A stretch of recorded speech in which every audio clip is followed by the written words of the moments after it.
녹화를 하고 있는 오늘은 2026년 6월 14일 일요일 아침입니다. 네. 그런데 제가 지금 그 샌프란시스코에 나와 있어서 여기는 토요일 오후 4시가 됐습니다. 네. 저희가 이번에 드디어 100회가 됐습니다. 와, 저희끼리 박수라도. 네. 이게 참 승주님이랑 저랑 처음에 이거 공부하는 셈 치고 한번 저희 만남을 해보아요 라고 했던 게 시간적으로는 한 3년이 됐고, 그리고 횟수로는 100회가 됐네요. 그 사이에 저희 AI 프론티어 이 팟캐스트 덕분에 정말 만나지 못할 좋은 분들을 굉장히 많이 만났고, 또 프론티어에 있는 소식들 제일 빨리 전달받을 수 있는 그런 채널이 됐고, 네, 승주님 3년 동안 숨가쁘게 달려왔습니다. 예, 3년 빠르게 지나갔고 또 재미있지만 한편으로 돌이켜보면 상점 몇 회 같네요. 네. 사실 저희가 3년 전만 하더라도 챗 GPT가 나온 지 얼마 안 됐을 때였거든요. 그때가 GPT-4가 막 발표됐을 때고, 그 다음에 이제 마이크로소프트에서 세바스티안 부백이 이게 뭐 Dawn of AGI라고 하면서 GPT-4를 분해한 그런 페이퍼들을 보며 거기에 그림 그리는 그런 내용이 있었잖아요. 네, 유니콘 그림 그리는 거에서 지금은 이제 펠리칸이 자전거 타는 뭐 이런 걸로 왔는데, 그 한 3년의 기간 동안 불가능할 거라고 얘기했던 그 모든 것들이 다 깨졌죠. 예. 그리고 작년 가을이 넘어서면서, 저가 느끼기엔 그렇습니다. 작년 가을이 넘어서면서 아, 이거는 그래프의 기울기가 확실히 달라진다라는 느낌이 들었고, 올해 겨울이 지나고 봄이 들어가면서부터는 이제는 모두가 심심치 않게 AGI라는 이야기를 막 하기 시작했던 기억이 납니다. 그리고 나서 이제 봄이 됐죠. 4월 엔트로픽에서 이제 미토스라는 모델을 살짝 공개를 했었고, 그리고 나서 2달 정도가 지난 이번 화요일 정도에 사실은 갑자기 공개가 됐잖아요. 예, 페이블이란 이름으로 바꿔서 공개를 했었는데, 그리고 나서 또 한번 커뮤니티가 이제 막 바이브 책도 하고 이게 무엇이 달라지는지 막 이런저런 이야기를 하고 있었던 게 불과 3일인데, 그 어제 미국 정부 규제에 의해서 이제 미국 국적자가 아닌 사람들은 이 페이블에 대한 액세스를 아예 하지 못하는 그런 정책이 발표가 됐죠. 그것 때문에 아마 시끌시끌한 것 같아요. 그리고 뭐 페이블이 발표됐을 때도 뭐 말이 많았죠. 저도 뭐 바이오 관련한 어떤 쿼리들을 좀 물어보면 바로 좀 닫혀버리고, 이건 대답할 수 없습니다 라고 하면서 4.8로 모델이 바뀌어버리고, 그러면서 뭐 하는 거지? 막 이런 생각들이 들었는데요. 네. 그리고 뭐 저도 여기 샌프란시스코에 와 있으면서 굉장히 많은 스타트업과 뭐 데이터셋 만드는 회사, 에이전트 빌딩하는 회사, 새로운 뭐 월드 모델을 개발하겠다는 회사, 그야말로 꿈을 꾸는 뭐 20대 초반 창업자들도 굉장히 많이 만났고, 또 뭐 XAI라든지 Thinking Machines라든지 뭐 메타, 프론티어 랩에 계시는 분들 이야기도 들으면서 뭐 안에 있는 자세한 어떤 정말 그 극비에 해당하는 이야기들을 뭐 물어보기도 좀 그렇고 말씀해 주시기도 좀 그렇긴 하지만, 대략적으로 프론티어가 어디로 향하는지, 지금 가장 큰 어떤 쟁점이 어디에 존재하는지에 대해서는 뭐 많은 인사이더 이야기들을 들을 수 있어서 되게 좋았던 것 같습니다. 네. 어디에 존재하나요?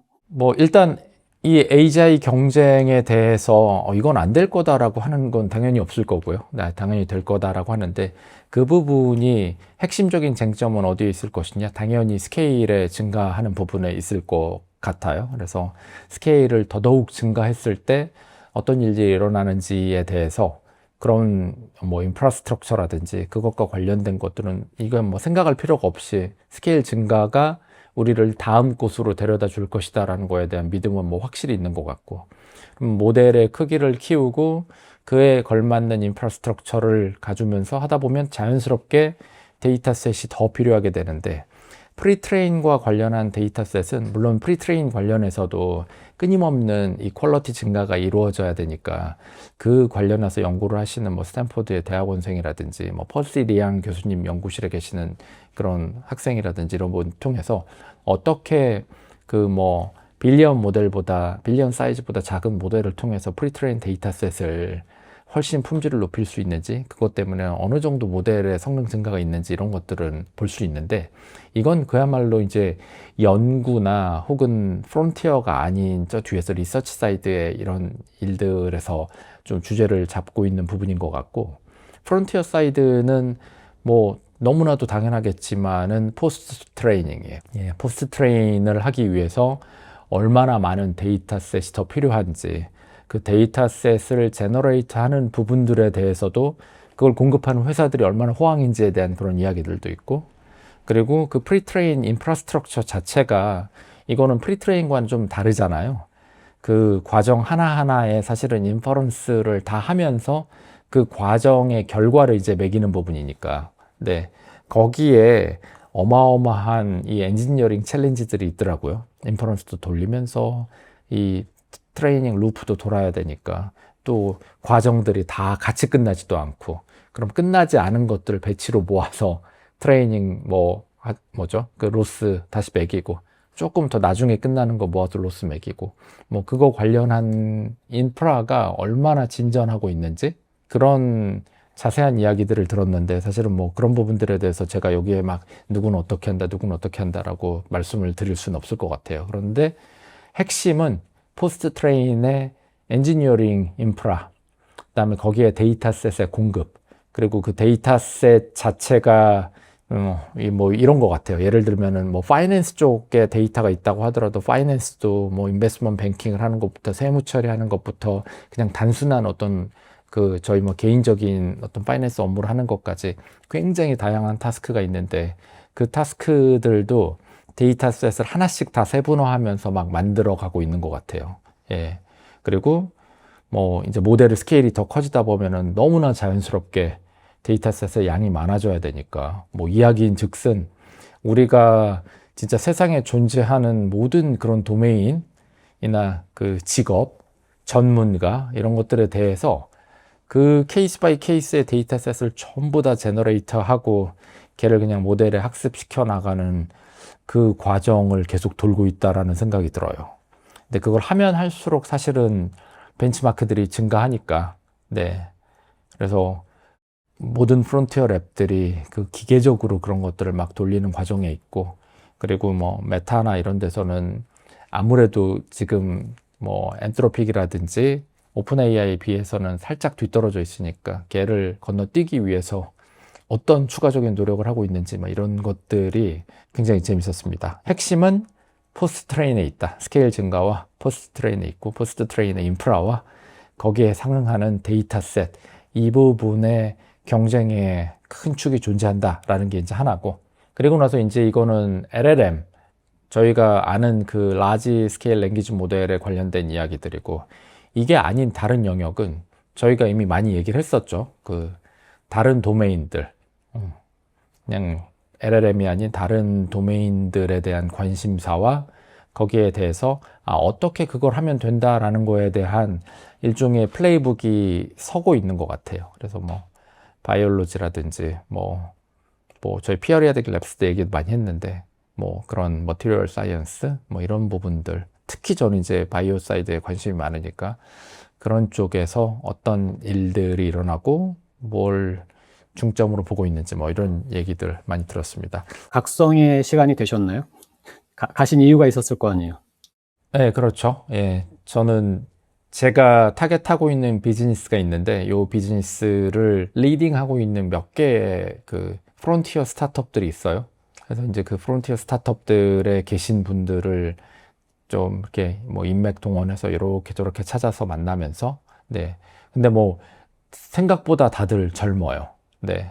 매우 매우 젊고, 네. 그리고 그런 것 같아요. 그러니까 요약을 하면 LLM에서 저희가 한 3, 4년 동안 어떤 일이 일어나는지를 봤잖아요. 근데 그 3, 4년 동안 우리가 해왔던 일들을, 프론티어 랩들이 해왔던 일들을 보면 다 안 될 거라고 했었던 것들을 하나씩 하나씩 깨부셨거든요. 이건 하지만 그건 못해. 이건 하지만 그건 못해. 이건 하지만 그건 못해. 라고 했었던 것들을 리즈닝 모델이 나오고, 뭐, 리즈닝 모델이 나온 다음에도 뭐, 그 더 포스트 트레인 뭐 이런 것들이 나오면서 뭐 모델 성능이 계속 증가했잖아요. 그래서 지금은 사실은 AGI에 이렇게 필적하는 그런 것들이 좀 나오고 있는데, 다른 도메인들, 특히 뭐 신약 개발이라든지 아니면 뭐 론제비티 사이드라든지 뭐 이런 부분들도 기존에 이쪽 업계에 계시던 분들, 대표적으로는 그냥 뭐 제넨텍이라든지 아니면 큰 제약 회사에 계시던 분들 입장에서 보면은 에이, 그건 안 돼, 그건 안 돼, 그건 어려워라고 하시던 부분들이 있어요. 그리고 그분들은 여전히 그렇게 생각하고 있다라는 것도 좀 재밌는 사실이었고, 근데 반면에 그러한 존재하던 산업을 완전 AI 사이드에서 접근하시는 분들은 지금이 한 GPT-2 모멘트 정도 되는 것 같다라는 생각을 하고 있고, 그리고 완전 반대의 관점에서 생각해요. 그걸 왜 다 이렇게 비유하면 좀 적절할 것 같은데, 저희가 LLM을 가지고 프롬프트를 가지고 그냥 뭐 코덱스, 클로드 코드 나오기 전에 예전에 머신러닝을 생각하면 단위 문제별로 데이터셋의 폼이 정해져야 됐고, 거기에 대해서 모델이 뭐 컨볼루셔널 뉴럴 네트워크라든지 뭐 그 사이에 뭐 CNN도 구조가 거기에 맞춰서 뭔가 바뀌어야 됐고, 그다음에 이제 거기에 대한 학습 방법이 존재하고, 그래서 그 단위 문제가 풀렸었잖아요. 근데 사실은 LLM으로 넘어오고 막 멀티모달로 넘어가고, 그리고 뭐 RL environment나 RL 이런 것들이 들어오면서는 그냥 하나의 문제로 풀리고, 예, 이걸 학습을 통해서 큰 모델이 제너럴라이즈를 하게 되면 스페시픽한 문제도 다 풀린다라는 그런 원칙을 가지고 돌고 있잖아요. 이분들이 똑같이 생각해요. 그래서 뭐 그래? DNA 사이드에서 생기는 DNA 관련한 것들, 뭐 그런 프로틴 레벨에서 생기는 것들, 프로틴 레벨을 넘어서서 뭐 셀 부분에서 생기는 건 올간이라고 그러거든요. 그래서 그런 부분에서 생기는 것들, 걔를 마치 그냥 다른 모달로 가정하자. 이거는 소리고, 이건 이미지고, 저건 비디오야 라고 다른 모달로 규정하고, 사실 그냥 한꺼번에 다 집어넣고 트레인 하잖아요. 그런 것과 비슷한 관점으로 돌리고 있어요. 근데 그게 그냥 저렇게 하는데 돈에? 돈에? 라는 것들이 보게 된 게 제가 이번에 제일 큰 수확이에요. 이것도 저렇게 하면 그냥 문제 풀릴 수 있겠네. 뭐 얼핏 채팅에서 그런 얘기도 하시지 않았어요? 젊은 분들이 꿈의 크기가 일론 머스크급이다, 뭐 그런 얘기? 맞아요. 예. 여기 사실 밸류에이션들이 굉장히 높거든요. 한국은 지금 회사들 차리면은 아직까지는 이제 리서치 사이드 회사들이 보다는 서비스하는 회사들이 훨씬 많긴 한데, 여기서 뭐 지금의 트랜스포머는 문제가 있다. 그래서 새로운 월드 모델이 필요하고 내가 생각하는 월드 모델은 이런 거야 라고 하는데, 그런 걸 이야기하는 게 막 한 21살에 뭐 17살에 대학에 들어간 막 천재나 14살에 저 대학에 들어간 천재들이 그런 얘기를 하면 자본들이 반응을 쭉쭉쭉 하는 것 같고, 네. 반면에 또 다른 자본적 관점은 2년 전에도 그런 얘기 하는 애들 굉장히 많았는데, 뭐 결국 현실의 문제는 하나도 못 풀고 애들 다 도망가 버리고 회사 망하던데, 뭐 여기도 좀 공존된 시각이 막 존재하고 있는 것 같아요. 그러나 아직은 희망이 지배하고 있는, 그리고 뭐 꼭 회사를 만들면 그 회사가 프론티어 랩에 팔려야 되는 건 아니거든요. 프론티어 랩과 비슷한 일들을 하고 싶어 하는 돈 많은 엔터프라이즈는 여기도 굉장히 많이 있기 때문에, 아직까지는 자본도 그리고 스타트업들도 꼭 뭐 대형 엑싯이 아니더라도 중간중간에 꽤 돈을 많이 벌 수 있는 엑싯 찬스는 많이 있더라고요. 예. 에퀴하이어 형태로. 그래서 그런 것들을 기대하면서 뭐 밸류에이션들이 기본 한 대여섯 명이서 회사를 만들면 어느 정도의 트랙 레코드가 있다는 가정하에 뭐 한국 돈으로 무려 한 3천억에서 5천억 정도의 그런 밸류에이션을 부르는 경우가 매우 허다하고, 그들이 투자받는 금액도 뭐 몇백억 단위 한국 돈으로, 지금 환율이 뭐 1,500원까지 벌어져 가지고 그 차이가 훨씬 크게 느껴지는데, 이 부분의 차이가 굉장히 커서, 네, 이 부분이 이제 저는 좀 한국의 창업가들이 미국 시장에 다이렉트하게 액세스를 하거나 그럴 수 있는 어떤 연결 통로 같은 거는 많이 만들어야 되겠다라는 생각은 들었어요. 민성님이 늘 하시던 말씀이네요. 그리고 민성님 덕분에 사실은 여기에서 저도 제가 만나지 못할 젊은 사람들, 네, 한국 네트워크가 아닌 인도 네트워크, 중국 네트워크, 예, 그런 사실 중국 네트워크가 굉장히 강하거든요.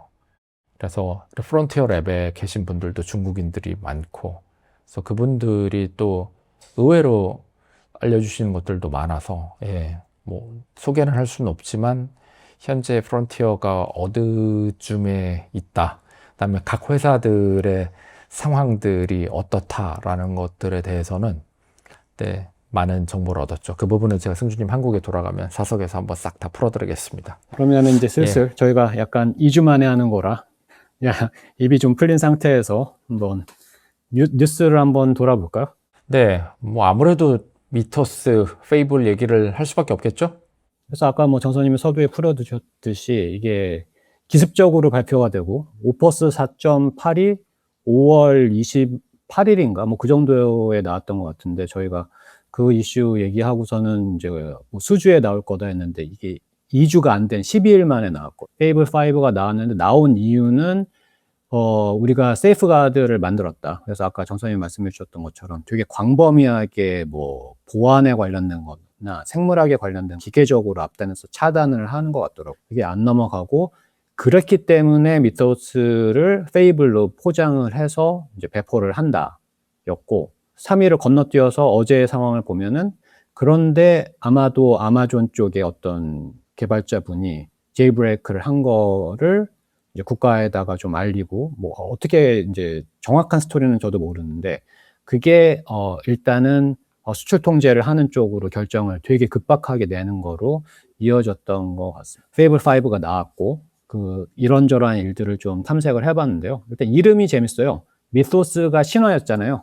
근데 페이블은 우화거든요. 그렇죠. 이게 함의하는 바가 있더라고요. 그래서 이름 체계가 그동안은 하이쿠, 소넷, 오프스 해가지고 시의 크기가 늘어가는 작품화되는, 단시에서 작품성 있는 거로 가는 느낌이었던, 뭐 시만 아니라 음악에서도 오프스가 작품으로 쓰이기도 하는데, 그랬다면은 이제 확 바뀌었어요. 구술 문화로. 문자가 아니라 구술. 신화를, 문자화 되기도 했지만 어쨌든 신화를 얘기하던 거를 이제 사람들에게 대중적으로 표현하는 우화, 이소우화 이런 식으로 배포용으로 한 게 결국에는 페이블이 된 거거든요. 미소스는 아직도 가둬 있고 일부만 액세스할 수 있는. 네. 그건 뭐 신계에 있는 어떤 존재로 포장하고 걔를 인간들에게 내려주는 어떤 것들을 페이블로 표현을 했다라고 보면 되겠네요. 그런데 이제 뭐 좀 이게 좀 재미있더라고요. 이름을 파고드니까. 이게 장명에, 이것도 물론 모델이 얘기한 거긴 합니다만은, 이제 제가 궁금해서 이 이름의 근간이 뭘까라는 거를 물어봤을 때 이런 부분을 짚어줬는데 공감을 좀 했습니다. 그래서 제한된 원본하고 안전하게 공개된 버전이라는 이제 구도하고도 이름 자체가 맞물려 있다. 그런데 페이블이 닫혀진 이유를 훅 들어가면은, 제일브레이크 하면 그 위험하다고 했었던 보안과 생물학에 관련된 기능을 켤 수 있다라는 얘기가 되잖아요. 그러니까 그걸 이제 급박하게 닫은 선제적인 조치였는데, 그게 그 안전만을 위한 게 아니라 굉장히 복합적일 수는 있을 것 같아요. 그래서 타임라인을 한번 좀 훑어볼게요. 그래서 제가 요거는 이제 그 GPT-5 5.5하고 얘기했었던 건데, 질문이 이거예요. 다리오 아모데이의 블로그 시리즈를 조사하자. Machines of Loving Grace부터 가장 최근 것까지 부탁해. 각각을 깊이 읽고 핵심 부분을 인용하여 하면 너의 허심탄회한 소외와 생각을 말해줘. 라고 해서 이제 다리오의 블로그를 쭉 한번 살펴봤어요. Machines of Loving Grace가 벌써 2024년 말인가 그랬었거든요. 꽤 시간이 지났는데, 그 사이에 비교적 최근 거가 청소년기에 대한 거고, 딥식을 통제해야 된다. 뭐 이거 익스포트 컨트롤 이런 얘기를 또 했던 때가 있었거든요. 그리고서는 이제 비교적 최근 게 청소년기, 기술의 청소년기에 대한 좀 뭐 묘하면서도 음미해 볼 만한 글이 있었고, 아주 최근이 며칠 전에 이거였어요. Policy on the AI Exponential. 그래서 그런 것들이 정책에 관련된 거를 다리오가 또 한참 풀었거든요. 근데 이게 요 사건보다 맨 끝에를 한번 쭉 했을 때 5월 28일이 오퍼스 4.8 나왔던 때죠. 이때 시리즈 H 밸류에이션이 9,650억 달러 발표였었거든요. 그리고 6월 1일이 아마 RSI 발표한 날이에요. RSI가 Recursive Self Improvement에서 자기 증강하는 거를 엔솔픽에서, 그거를 이제 SEC가 증권거래위원회인데 증권거래위원회에 이제 상장하겠다고 처음에 내야 되는 거라서 원이 붙은 건데 S1 증권원이라는 거를 제출했는데 보통 이거를 제출하면은 경쟁자나 퍼블릭에서 그거를 다양한 정보를 알기 때문에 컨피덴셜로 일정 기간을 주는 드래프트를 주는 게 있나 봐요. 6월 네. 1일이 그래서 그 그건 처음 타이밍이에요. 들어봤네요. RSI 발표한 타이밍하고 맞. 그다음에 6월 9일이 이제 한번 쇼업 하는 거죠. 미소스를 어떻게든 엔스로픽은 그걸 배포하고 싶었던 것 같아요. 능력을 보여줘야 되니까. 근데 안전을 늘 얘기했던 회사고 자기 장착이 되지 않으려면은 잘 잡아야 되니까 어떻게든 그거를 배포할 수 있게 깎아냈어야 되는데 그게 3일 만에 정부에 의해서 미 정부에 의해서 닫힌 그런 상황이 되는 거예요. 그래서 재미삼아 한번 물어봤습니다. 이게 IPO에 불리할까 유리할까? 근데 너무도 당연하게도 TAM 그러니까 이게 토탈 접근 가능한 마켓이잖아요. 그렇죠? Total Addressable Market. 예. 그래서 TAM이 전체 시장이라고 봤을 때 전체 시장에는 이게 당연히 불리한 거잖아요. 그래서 단기적으로는 이게 시장에 대한 불안정한 신호, 언제든 국가 권력이 이걸 다룰 수 있네를 보여준 동시에 그럴 만한 능력이다라는 걸 방증한 셈이 되기 때문에 이게 아마 해프닝으로 다시 회복시키게 된다고 하면은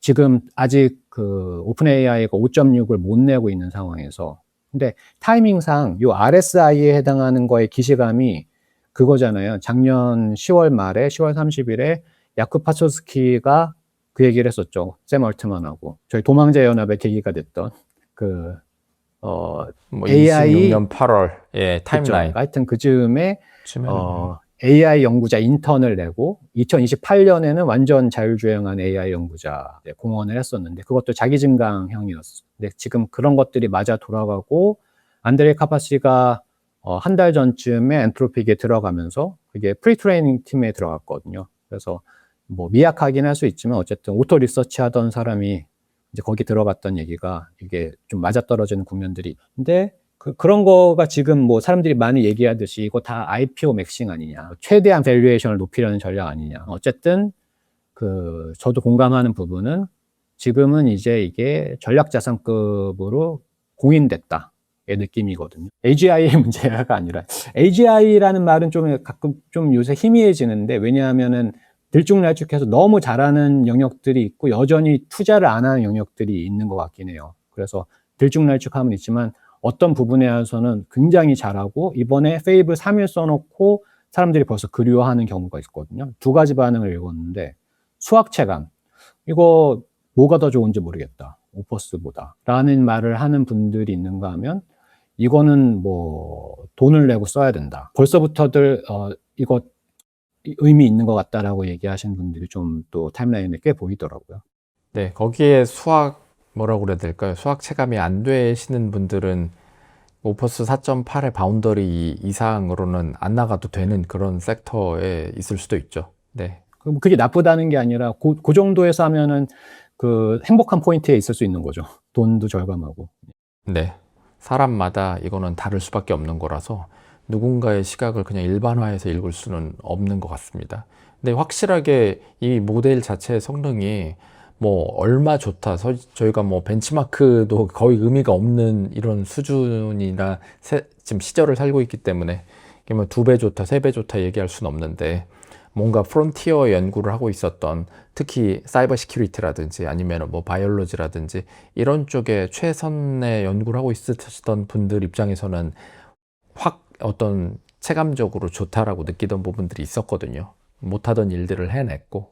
예. 그래서 하여튼 그게 일단은 시사 포인트고요. 그래서 저도 뭐 페이블 5의 모델 그 시스템 카드를 자세히 보진 않았습니다. 또 몇백 장짜리고 그래가지고. 그것도 뭐 사람이 쓰지도 않았을 거고 저희가 또 일일이 다 볼 수는 없죠. 그래서 이제 바이브 체크 정도를 좀 하는 정도였어. 그리고 이제 다음에 할 거 좀 생각한 거가 이게 요새 세일즈 마케팅 용어가 또 하나 나왔어요. 루프 엔지니어링. 네, 하니스 엔지니어링 그 뒤에 나온 루프 엔지니어링인데 그건 또 뭔가요? 저도 여기저기서 이야기를 듣고 있긴 합니다만 그냥 트위터에서 보기에는 보리스가 그 얘기를 했고 보리스 천이가 클로트 코드 만드는 분이잖아요. 보리스가 그 얘기했고 그 다음에 피터 스타인버그, 오픈클로우 만들어서 오픈AI에 있는 분 둘이 비슷한 시기에 그 루프에 대한 트윗을 했었어요. 우리는 이제 루프를 짜고 뭐 그거를 이제 맡겨서 돈 쪽으로 생각에 전환해야 된다. 근데 이게 랄프 루프가 나온 지는 벌써 1년이 넘었는데 랄프 루프랑 뭐가 다른가 정도가 좀 캐치 포인트인 것 같아요. 랄프 루프는 굉장히 단순했는데 지금 말하는 루프 엔지니어링은 좀 더 복잡한 그런 것들하고 이제 제가 맞물려서 생각하게 되는 거가 최근에 그 클로드, 그러니까 엔트로픽 쪽에서 발표한 다이내믹 워크플로우라던가 울트라 코드 이런 키워드들이 되게 오케스트레이션을 강하게 거는 그런 구조잖아요. 그래서 근데 그거를 엔트로픽만 하는 게 아니라 오픈AI도 당연히 하고 있고, 그래서 그 메인이 되는 모델들이 펼치고 접고 하는 것들을 하는 거가 이제 어떻게 보면 정식화되어 있는 상태인데, 그랬을 때 토큰 비용은 엄청나게 늘어날 수 있을 때 페이블은 얼마나 비싼가? 이 루프 엔지니어링이라는 개념이 마케팅 수사라고 봤을 때 그거를 그냥 위임하는 방식으로 그냥 섣부르게 돌리면 어떻게 될까를 한번 측정을 해봤습니다. 일단 오퍼스보다 페이블이 기본적으로는 2배 비싸거든요. 그래서 지금 그 입력 출력 그 1메가 토큰에 대해서 가격이 출력이 $50이에요. 그래서 왜 입력이 작고 출력이 비싼가 같은 거는 저희가 라인업 퍼프 표현하면서 좀 살펴봤었잖아요. 리마인드 하면 뭐였죠? 그게 왜 출력이 더 비싼 거죠? 디코딩 때문에. 그렇죠.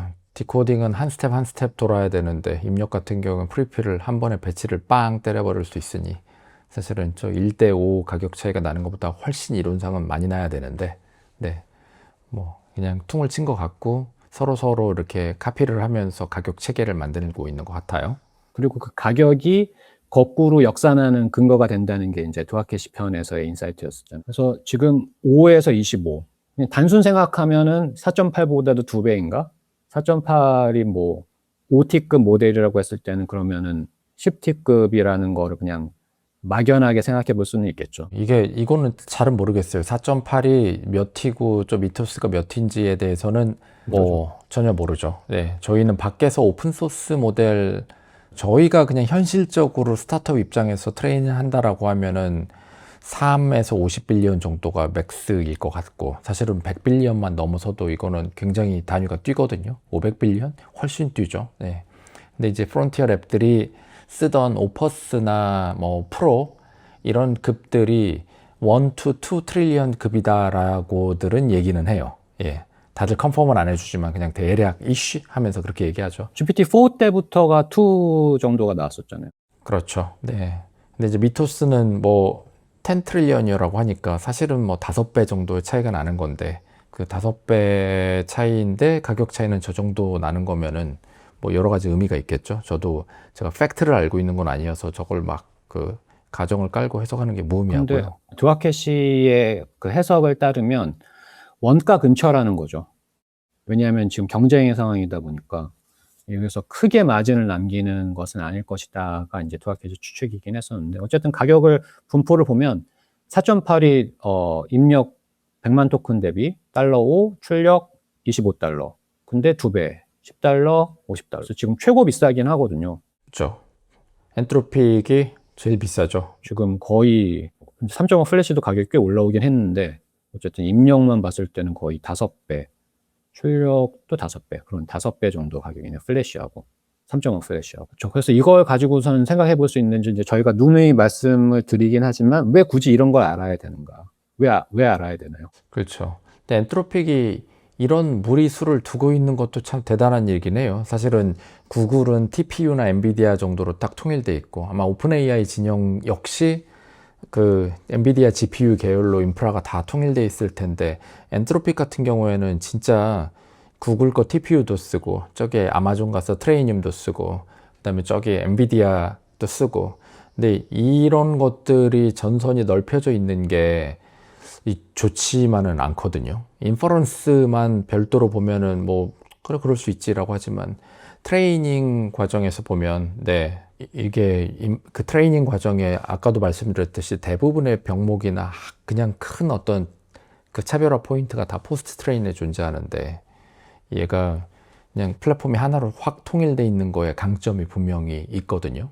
네. 오픈 AI는 상대적으로 컴퓨테이션에 대한 선투자를 많이 해왔기 때문에 맞아요. 여기서 들리는 소문으로는 여전히 우위가 있다라고 얘기하고 있고 엔트로픽이 정말 쥐어짜면서 뒤따라가고 있는 것 같은데 그거를 보상하기 위해서 미토스나 이런 것들을 그냥 끊임없이 먼저 시장에 선빵을 때려야 되는 그 아픔도 갖고 있는 게 아닌가라는 생각이 듭니다. 예. 그래도 뭐 저도 네.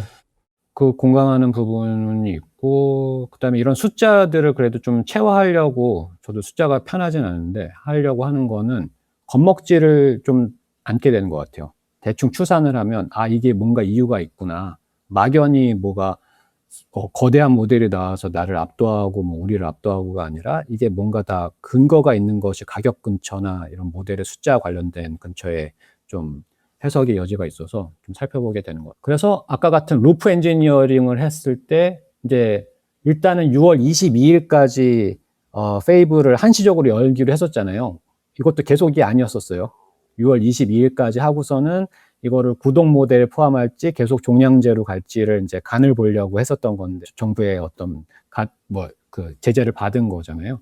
그랬을 때 그래도 API를 가지고 쓴다고 하면 얼마가 나올까를 이제 대강 계산해 봤는데 그냥 좀 쉬운 단건 시나리오로 봤을 때 다이나믹 워크플로우 단건으로는 최대가 1000 에이전트 돌릴 수 있고 그러면 1500 소넷 4.6으로 했을 때 $400 근처인 거를 이제 $1,500 들여서 해야 되는데 이거를 그냥 보통 요새 페이블 나오고도 지금은 플렉스 할 수 있으니까 사람들이 시도했던 거가 페이블에 골 주고서는 밤새 돌려보고 뭐 이렇게 쓰셨거든요. 그거가 이제 얼마만큼의 가격인가 API를 했을 장난 아닌 거죠. 예전 거에 비하면. 그러네요.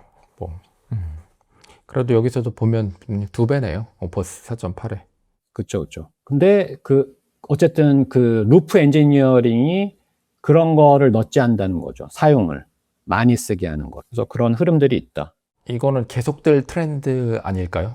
계속 되겠죠. 왜냐하면 아니면은 티키타카 하면서 계속 꼼꼼하게 붙들고 있어야지 성능이 올라가긴 하거든요. 원하는 걸 해낼 수 있고. 그래서 미첼 하시모토가 사실은 비판을 했어요. 사실 훨씬 더 적은 가격에 사람이 노력을 해서 하면은 제대로 일을 더 빨리 할 수도 있는데 더 비싼 돈을 들여서 모델이 긴 시간 일을 하게 한다는 쪽으로 비판을 하긴 했습니다. 근데 사실 얼마 전에 정영원 박사님 뵀을 때도 아직 테스트 타임 컴퓨트에서 더 꺼낼 수 있는 과실이 많이 남아있다라는 얘기를 하시더라고요. 정영원 박사님 만나셨군요. 그래서 더 큰, 결국은 스케일인데 더 큰 스케일을 내게 되면은 얘가 훨씬 할 수 있는 일이 많아질 거다. 네, 아직은 언탭트 영역이 많이 남아있다. 예. 그거는 저도 동의를 하면서 비싸다. 당분간은. 그래서 일단은 그런 거를 좀 찾아봤습니다. 네, 상업적으로는 사실은 뭐 가격과 성능의 트레이드오프는 다 모두가 각자 계산을 할 거니까요. 어떤 사람들은 얘가 비싸더라도 더 짧은 토큰 안에 일 처리를 하는 것 때문에 훨씬 얻는 게 많아질 거고, 그렇지 않게 또 반대, 테스트 타임 컴퓨터를 작은 모델로 더 많이 돌리는 게 더 이익인 그런 섹터도 있을 거고, 네, 트레이드오프의 문제일 것 같습니다. 그리고 이제 아까 말씀드렸듯이 요 포스팅이었어요. 근데 그림이 재미있더라고요. 처음에 나오는 거가 이게 클로드죠. 해요. 클로드를 만들었네요. 클로드가 클로드를 만들었죠. 그걸 재규적으로 반복하고 있습니다. 그래서 이거가 이미 내용을 다 설명했다고 보거든요. 네. 근데 요거는 또 우리가 항상 너무 잘 알고 있는 거고 완벽한 동형이지 않습니까? 그냥 우리 생명의 세포의 분열과 완전히 똑같은 거라서, 네. 지금 프랙탈을 보여주고 있잖아요. 그냥 하나에 출발해가지고 다 봤는데 여전히 큰 섹터에서 봐도 여전히 자기 자신과 똑같은. 저희가 몇 번 말씀드리기도 했고, 모두가 기대하고 있듯이 RSI의 문턱으로 가고 있다. 그래서 여기서도 아직은 우리가 그 궤도에 정확하게 있다고는 얘기를 하진 않지만 RSI의 궤도로 가고 있다라는 걸 이제 선언했고, 요거를 얘기한 게 6월 초인데 6월 초에 S1 다큐멘트를 제출했다. 그래서 지금 엔트로픽이 물론 천병에서 잘하고 있지만 의도 있게 하는 거잖아요. 다 이게 비즈니스니까. 그래서 뭐 이런 거를 살펴봤습니다. 그래서 결국에는 이런 쪽으로 가고 있는 방향인 건데 이게 느낌상으로는 플라토가 전혀 아니고 계속 기울기가 높아가는 궤도에 있는 거죠. 그러니까요. 이게 점점 더 저희가 성현님이랑 이야기하면서 그런 얘기 많이 하잖아요. 저희가 진짜 중요한 거는 데이터셋과 스케일과 관련한 부분인데 그 부분은 밖으로 잘 보이지도 않고 저희가 접근하지도 못하는 정보들이 많기 때문에 바깥으로 나오는 그런 알고리즘이나 뭐 모델의 아키텍처 변화나 이런 것들을 보면서 약간은 좀 호들갑을 떠는 그런 것들이 이제 밖에 있는 민초들의 삶이라면 사실은 이제 프론티어에서 제일 관심 있게 보는 거는 야 알고리스믹한 그런 발전은 이거 이제는 더 이상 큰 어떤 차별화 요소는 아닌 것 같고 걔는 그냥 짜잘짜잘하게 나온 거 있고 좋은 거 있으면 그냥 안에다가 끼워 넣으면 되는 거고 더 중요한 거는 데이터셋의 스케일 얼마나 더 양이 많아지고 더 커질 수 있느냐 그리고 그 데이터셋의 쉐입은 어떻게 되어야 되느냐라는 그런 부분들과 그리고 컴퓨팅 스케일 네 지금 미토스가 사실은 뭐 10 트릴리언 모델인데 그 10 트릴리언 모델을 학습하는 뭐 이제 계산도 안 됩니다. 친칠라 옵티멀이나 데이터셋의 크기나 이런 것들만 봐도 저희 예전만 하더라도 3년 전만 하더라도 어떤 프론티어 모델이 뭐 3 트릴리언, 5 트릴리언에서 학습했다라는 그런 얘기를 많이 들었는데 지금은 뭐 기본 30 트릴리언이거든. 예, 토큰 숫자로 계속 늘어날 거거든요. 그렇죠. 지금 친칠라 옵티멀보다 100배 정도 오버 트레인 됐다라는 게 두학케 시편에서 했던 얘기. 네. 근데 이제 스케일을 늘리고 더 오버 트레이닝을 하면은 거기서 끊임없이 꺼낼 수 있는 추가적인 이득, 게인이 있다라는 게 지금 우리가 이제 보고 있는 거니까. 보고 있는 거죠. 그렇죠. 프론티어 랩들은 그 방향으로 계속 달려나가서 어떤 AGI 상황에 도달할 거고. 이게 마치 누가 먼저 원자폭탄을 개발하냐, 개발해서 뒤에 따라오는 사람의 사다리를 걷어찰 수 있느냐의 그런 게임이거든요. 근데 한편으로는 그 다리오가 머신즈 오브 러빙 그레이스 글에서 이미 그 수학 체감 한계 효용을 얘기했었거든요. 특정 영역에서는 한계 효용을 얘기할 것이다. 그게 2024년 말쯤 이미 전망했었던 건데 벌어지고 있는 것 같아요. 요 정도 선에서 이제 충분한 일들이 있는 거죠. 그렇죠. 근데 이제 그때만 하더라도 샘 알트만이나 다리오 아모데이가 밖에 나와서 얘기하고 하면 이제 저희가 그것들을 해석하면서 나름의 이제 그라디언트를 해석해 보곤 했는데 지금은 이제 그 사람들도 모르는 그런 미지의 영역으로 이제 쭉 끌려 올라가는 그런 느낌이고 무언가 그분들도 정리해서 발표할 이 틈새가 없을 것 같아요. 그냥 막 부어넣고 있는 중이고 그거에 대해서 이제 수혜를 받는 건 여전히 반도체와 전력과 데이터 센터가 계속 커져야 되는 거니까 엔비디아 계속 좋고요. 그렇죠. 그러면은 이런 약간 아슬아슬하게 그 지금 달려가고 있는 빅테크들이 그럼에도 불구하고 컬랩스하지 않는 이유는 시장 전체가 떠받들고 있기 때문인가요? 아직까지는 그 기대가 계속 증가하고 있잖아요. 증가하고 있고 증가하는 기대만큼의 어떤 결과물, 아웃컴을 계속 내고 있으니까 얘도 지금 저희가 이렇지 않습니까? 예를 들어서 우리가 어떤 투입을 10배 늘리면 그냥 체감상 그거에 대한 어떤 게인은 한 2배 올라오는 상황이거든요. 근데 지금 1T에서 10T로 올라가는데 예를 들어 미토스가 성능이 2배 좋아졌다고 칩시다. 근데 여기서 만약에 여기서 또 2배를 가기 위해서는 사실은 저희가 익숙한 불과 6개월 전에 어떤 숫자들 그런 6개월 전에 우리가 익숙하던 스케일에서 100배를 더 올려야 된다는 얘기인데 달라지죠. 그렇죠. 100배의 스케일이 된다는 얘기는 지금 현존하는 지구상의 컴퓨테이션이 그냥 어떤 한 모델의 트레인에 다 들어가야 된다는 수준이거든요. 현실적으로 어렵긴 하죠. 현실적으로 어렵긴 한데 이제 다시 이야기가 이제 들어오면은 10 트릴리언 정도의 모델이 좋은 데이터셋과 좋은 어떤 트레이닝 레시피에 의해서 만들어진 결과가 이거 이미 지금 막 통제해야 될 정도의 핵무기 수준의 전략자산화 됐는데 그럼 10 트릴리언 정도에서 어떤 상업적인 기대는 멈출 수도 있는 거죠. 한참 동안. 그리고 이제 그 다음은 사실은 뭔가 이제 엔비디아 GPU가 아니라 퀀텀 컴퓨팅 정도로 패러다임이 바뀌어야 이제 우리가 그 서스테인 할 수 있는 그런 수준일 수도 있는 거고 거기에 대해서는 진짜 약간 공상과학 영영화 맞아요. 수준으로 들어가는 거지 저희가 계산을 해서 예전에 그 아시온 브레너가 보여줬던 그 수준의 어떤 숫자를 제시하기는 좀 어려워 보여요. 그거 시츄에이셔널 어웨어니스죠. 그거. 네, 10 트릴리언 모델 가지고 지금 이거 미국 정부가 벌써 이렇게 하고 있잖아요. 그래서 소브린 AI에 대해서도 확 증가하고 있고. 맞습니다. 뭐 미국만 할까요? 배웠으니까 중국도 할 수 있는 거 아니에요? 중국 하겠죠. 네. 일단 목적물이 보이면 그거는 이제는 컴퓨테이션과 시간의 함수다라는 거는 이미 모두가 확인을 했으니 근데 제 얘기는 수출 통제를 중국도 할 수 있지 않느냐는 거죠. 그럴 수 있겠죠. 그러고 보니까 키미 2.7이 나왔어요, 코드가. 네. 키미 2.7이 조용히 나왔는데 키미 2.7이 뭐 코드 쪽으로 또 뭐 하나 냈더라고요. 2.7 코드가 나왔어요. 근데 좀 묻혔죠, 지금 상대적으로.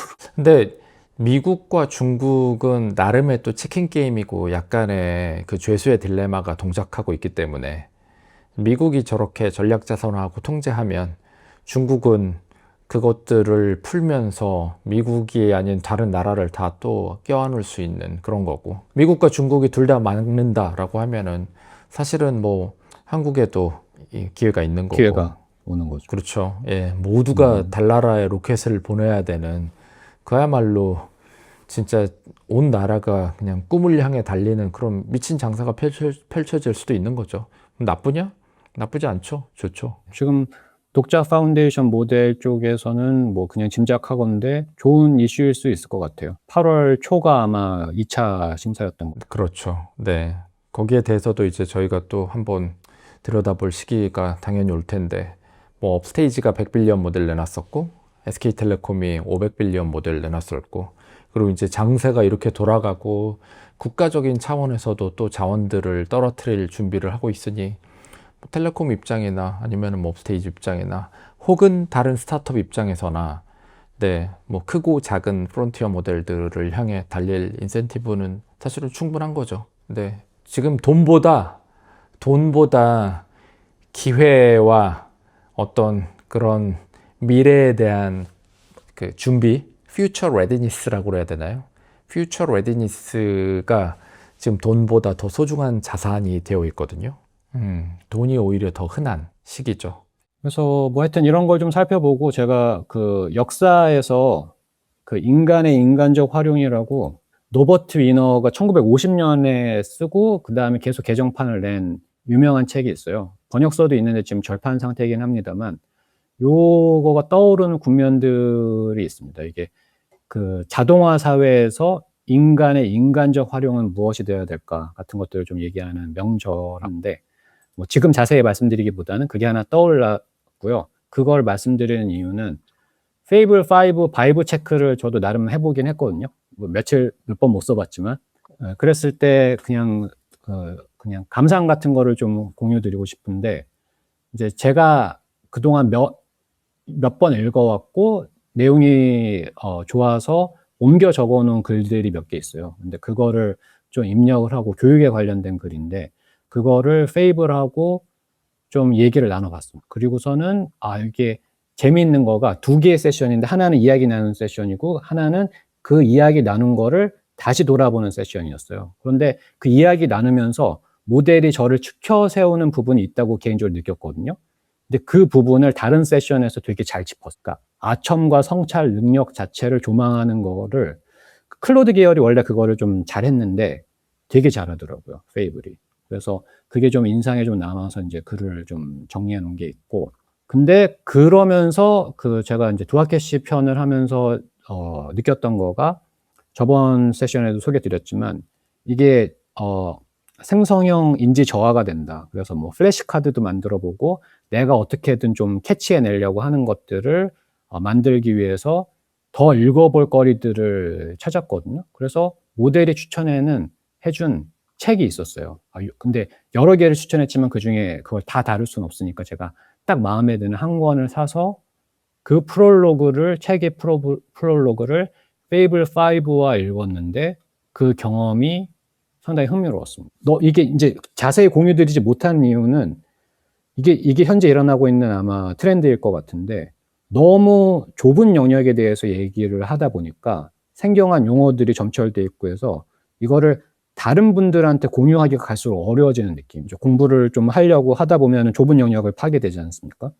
그러다 보니까 이게 이제 막 공유하기는 좀 애매한 그런 내용들이긴 한데 이게 결국에는 요거가 이제 모델이 또 알려준 재밌는 개념. The purpose of a system is what it does라는 거를 사이버네틱스에서 통용되는 용어인데 저는 이걸 모르고 있었어요. 근데 이번에 그 대화를 하면서 알게 된 용어인데 참 맞다고 느끼거든요. 이게 제가 하는 모델과 나눈 대화 자체가 제가 하는 일이었더라고요. 내가 뭘 하고 싶어 하느냐와는 별도로 내 의도나 뭐 이런 고울과는 별도로 실제로 하고 있는 일이 모델과 나의 관계를 드러낸다.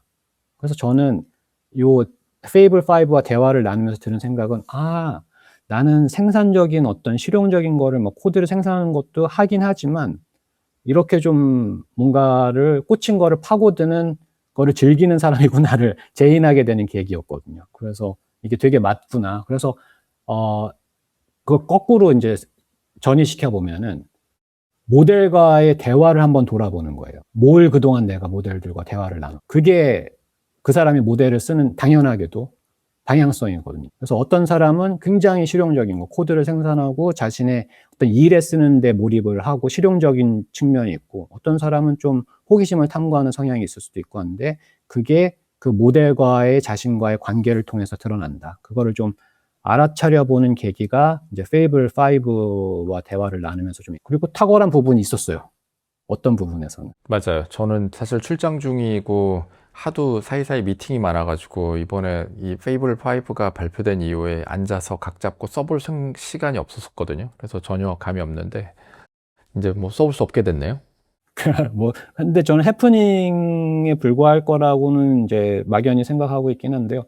근데 페이블 5가 다 좋은 건 아니고, 오퍼스 4.6 시절에 되게 글쓰기를 잘했던 그 프롬프트를 돌렸을 때는 아마 그 프롬프트의 문제일 수도 있는데 좀 밋밋했거든요. 그 수학 체감이 있었어요. 근데 다른 모드에서는 좀 이거는 좀 놀라운 부분이 있었다라는 인상인데, 그 뭐 인상에 불과하긴 하지만 결국에는 알아보려면은 다각도를 실험해 보는 수밖에 없더라고요. 나에게 맞는. 그리고 타임라인에서는 압도적으로 3D에 관련된 게임에 관련된 것들이 쏟아져 나왔어요. 그렇군요. 그런 것들 잘 해내는 것 같더라고요. 저희가 참, 이 시기를 나중에 뒤돌아보면은 어떻게 기억하게 될까요? 글쎄요.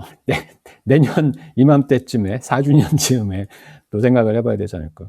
미래를 뭐 알기는 어려워요. 네, 정신없이 달리고 있고 아마 후세가 보면은 그때가 무슨 AI 혁명의 어떤 결정적인 시기였다라고 기록할지도 모르겠어요. 모르죠. 이따 2, 3년 있다가는 더 말도 안 되는 그런 변화들이 생기면서 그때가 또 진짜일지. 네.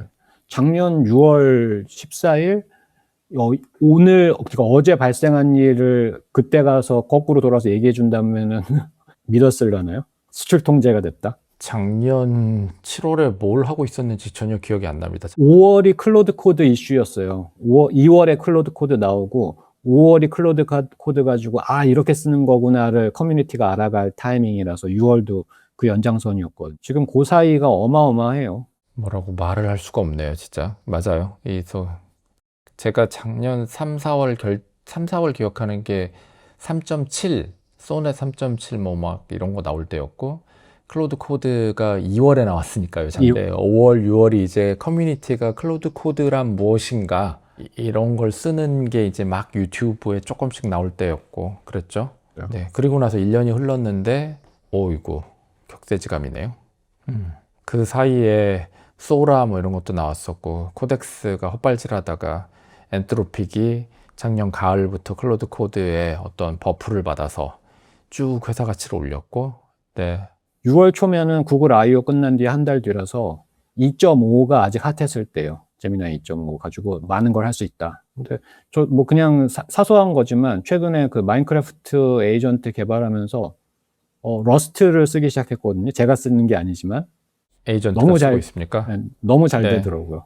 깜짝 놀랐어요. 그쵸. 사실 엔지니어링의 개념이 사실은 바뀐 거니까 지금 아무도 이젠 사실은 코딩을 하고 있진 않지만 그럼에도 불구하고 저희가 무언가 쓸만한 시스템을 만들려면 엔지니어링이 필요하거든요. 그게 이제 예전과 같이 라인 바이 라인으로 코딩을 하는 게 아니라는 것만 달라진 거지. 에이전트와 함께 여전히 우리는 한 층 위 올라가서 엔지니어링 문제를 풀고 아키텍처링을 하고 있는 거죠. 그렇죠. 근데 뭐 몇천 라인 수준에서는 아무 문제가 없던 거가 몇만 라인, 제가 한 3일 만에 저도 갑자기 6만 라인 정도를 뻥튀기 됐었는데, 그렇게 되면은 리팩토링 해야 되는 중복들이 많이 생기고, 그거를 리팩토링 하기 위해서 중복들을 시멘틱한 정도의 중복들을 잡는 도구 같은 것들을 좀 방향성을 가지고 있게 되는데, 코르카의 그 강규영 CTO님이 또 재미난 거를, 노즈라는 거를 코드에 냄새 맡는 도구를 만들어서 그런 것들을 순식간에 또 만드셨더라고요. 근데 하여튼 그런 것들을 잘 하기 위한 엔지니어링은 계속 필요하구나. 근데 엔지니어링에 도움이 되는 도구 자체를 만드는 그런 부트스트래핑이 또 일어나고 있는 것 같아요. 네. 그래서 참 결정적인 시기인데 저희가 참 AI 프론티어가 승주님과 제가 그리고 이제 저희를 넘어서서 사실 AI 프론티어를 둘러싸고 저희 굉장히 많은 분들이 이제 저희에게 어떤 정보를 주시고 커뮤니티를 화됐잖아요. 그래서 조금 더 저희가 공헌할 수 있는 부분들도 좀 찾아야 되겠다라는 생각이 좀 들고, 예, 이것도 이제 저희가 단순히 이제 일주일 단위로 컨텐츠를 요약하고 뭘 하고 그런 것들에 대한 얘기를 하기에 너무 빨리 변하는 시기가 돼서 이게 좀 뭔가 바뀌어야 된다라는 시기가 들어요. 저희도 이제 사람의 속도로 따라가는 게 불가능한 그런 느낌도 좀 들고, 그리고 주변에 있는 커뮤니티 분들끼리도 서로 연결하면은 굉장히 좋은 기회들이 많이 탄생할 것들이 눈에 보이는데 저 역시 사람의 시간을 살고 있기 때문에 못하는 부분들이 있어서 이 얘를 좀 시스템화해야 되겠다는 생각도 좀 들고 있고, 네, 그리고 더 나아가서 여기 실리콘밸리에 굉장히 많은 기회들이 있고 제가 보기에는 한국에 계신 분들의 수준이 전혀 떨어지진 않거든요. 그러면은 여기와 서울 사이에도 뭐 많은 분들이 똑같은 생각을 하시지만 더 강력하게 연결을 해야 된다라는 생각도 들고, 예. 한국에서 일어나는 일들을 거꾸로 여기에 더 많이 알리긴 해야 되겠다. 그리고 홍보해야 되겠다라는 생각도 좀 들었습니다. 예. 이게 그냥 무언가 나라 단위로 뭘 하기에는, 예, 좀 다른 진짜 지구 단위의 스케일의 일들이 일어나고 있는 것 같아서, 예, 저희도 뭐 할 일들을 꾸준히 찾아봐야 될 것 같습니다. 그러면서 또 저는 그 바이올로지 쪽 사이드에 너무 재미난 것들이 많아가지고 걔들을 쳐다보다 보면 하루하루 시간이 너무 잘 가고. 다 할 수는 없지 않을까요? 인간의 시간을 살아야 돼서. 다 할 수는 없어요. 그래서 그걸 다 할 수는 없어서 저도 가장 영양가 있는 일, 가장 임팩이 큰 일 하나를 이제 저도 잡아야 되는 타이밍이긴 해서, 네, 또 시스템을 생각해 봐야죠. 네, 그런 것들의 고민이 있었던 100회였다. 뭔가 이제 다음 페이스로 한번 나가 보시죠. 네. 그래서 여기서 재밌는 친구들을 많이 만나서 이런 몇 가지 세션은 해보려고 그래요. 팔란티어 엔지니어, 진짜 FDE로 활동했던 엔지니어들이 있거든요. 그래서 그 엔지니어들 모시고 와서 그냥 아예 그럼 어떤 일을 했습니까? 뭐 팔란티어는 AI 회사입니까? 해서 약간 팔란티어에 대해서도 또 깊게 알아보는 그런 세션도 한번 해볼 수 있을 것 같고, 물론 막 프론티어 랩에서 일어나는 일들을 물어보는 거는 조금은 실례예요. 근데 팔란티어 FDE들을 워낙 또 거기 출신들이 창업을 많이 했기 때문에 거기 분들에게 한번 물어보는 거, 그리고 요새 FDE라는 말 자체가 대유행이잖아요. 그래서 한번 거기를 좀 태핑은 해봐야 되겠다라는 생각은 하고 있습니다. 뭐 소소하게 저희 뭐 그냥 자축하는 정도로. 한번 저 한국 돌아가시면 또 저희 이제 AI 프론트 시스템도 좀 바꿔보고 또 스케일을 더 늘려볼 수 있는 그런 거 고민을 한번 해보는 걸로 하시죠. 네, 알겠습니다. 자, 그럼 승주님 오늘은 이 정도에서 마무리하겠습니다. 네, 수고하셨습니다.